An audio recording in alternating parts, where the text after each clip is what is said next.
a lot of you guys have seen the video, right? And so, like, I'm not going to go through this. But, like, long story short is that my dad passed away. He did. And this happened a little bit over 2 weeks ago at this point. And I was very busy dealing with that. It turns out, like, dying is really complicated. Oh, my God. There's so much paperwork with it. Holy fuck. And so I've had to deal with that a lot. And, yeah, ripped out. I know, it's fucking horrible. And it's been...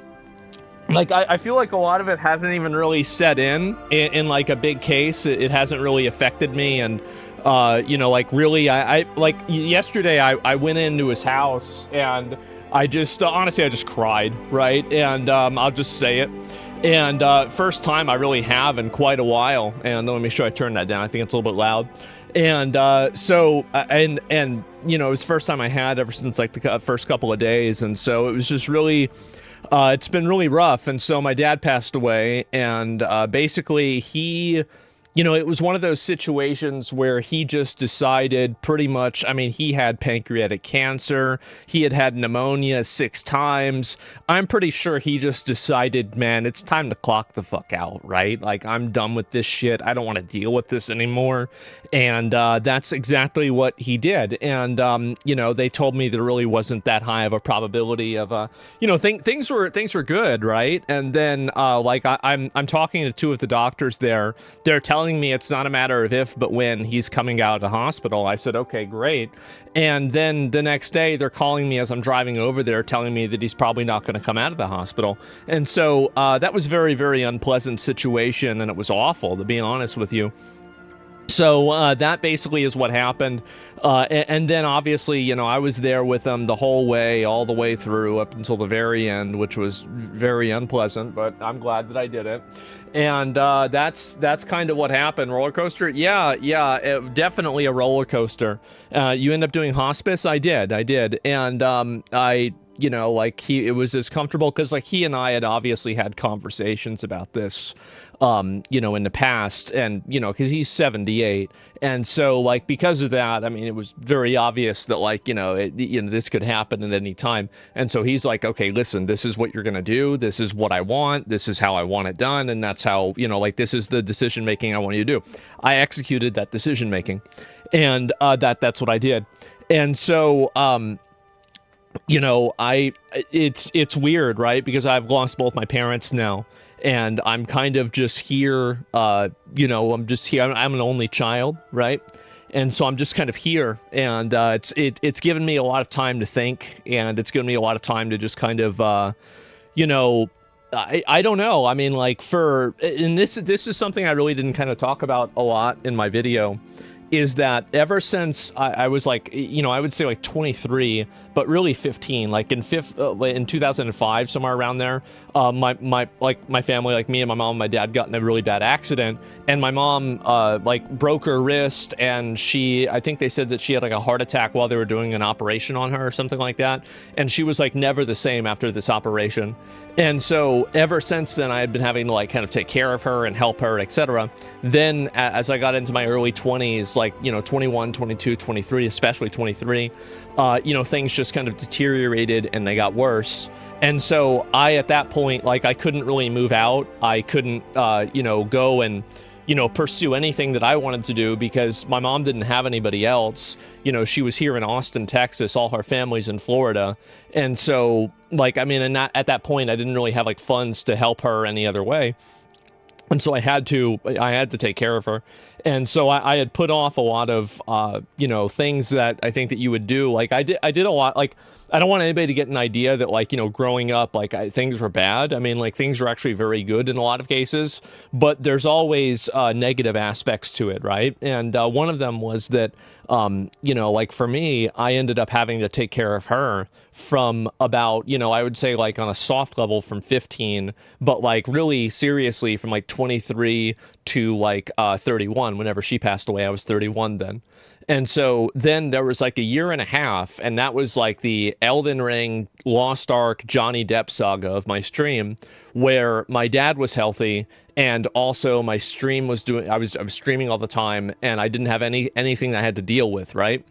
And so then fast forward to like maybe 6 months after that, my dad gets really, really sick. Like, I mean, and this is like one of the things where like one of the reasons why I wasn't as upset about like losing my dad now is that I thought I was going to lose him 2 years ago. Like I was already past all 5 stages of grief at that point, because like y'all didn't see this because I never talked about it really on my stream, but like he couldn't even get up and walk to the door, right?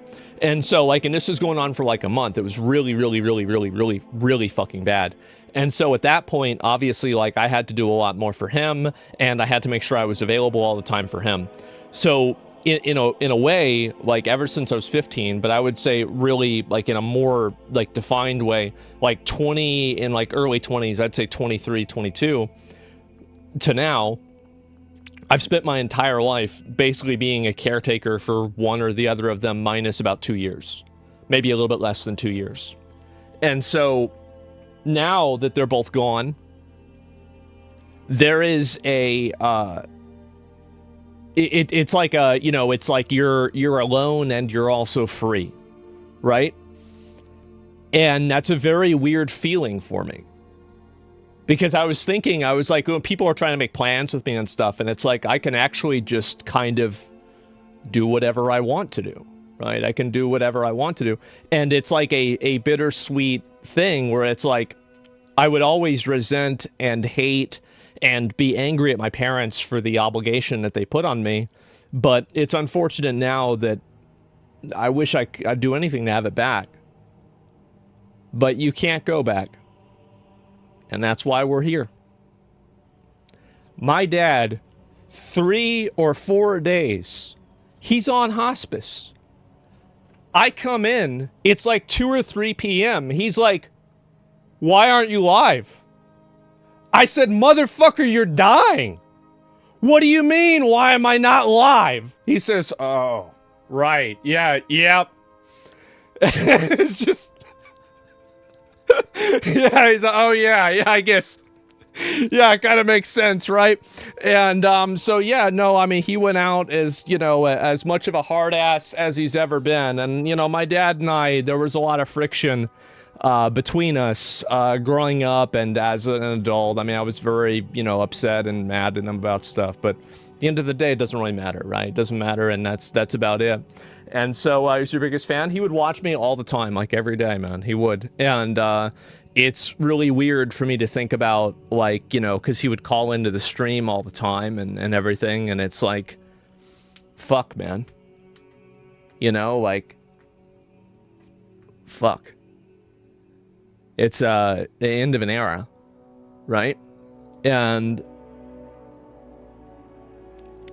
it sucks. It really sucks. And I don't really talk a lot about like my feelings and emotions and shit like this, right? I'm not a big guy into getting into it. But it's been hard. It really is. And I'm glad to be back. I definitely am. But it's been a rough time. I'll certainly say that.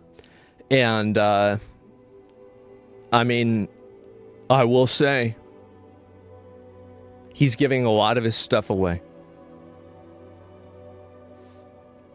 But I got him recorded on video saying that the 2014 V8 Hemi Performance Package Dodge Challenger is going to me.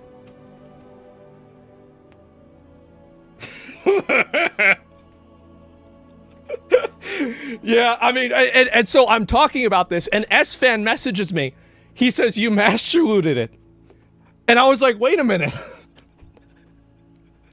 I actually master looted a mount in real life. I didn't even realize that until it fucking, like, he just told me this. I never even thought about it like this. But that's what it was. Yeah, full circle. Yeah, bro, like, life imitates art, right? And so, yeah, nothing's ever changed. Yeah, exactly, right? And so that's basically where it was at. And I'm trying to think what else really has been, what else has been going on really with me besides that. And take us for a ride? Yeah, maybe one day I will. And so, yeah, I mean, that's basically been how things have been for me, right? And I'm just, You know, it's been a lot for me to deal with. I'll certainly say that. Let me make sure I've got to get all my stream and everything set up here. It's a little bit different. And don't let the car rot. Take care of it, man. Oh, he would complain all the time about me letting the first car that he gave me rot, which, I mean, he gave me the car because I bought him a new car, which, by the way, just in case anybody's thinking about this, I actually bought this car. I bought it for him.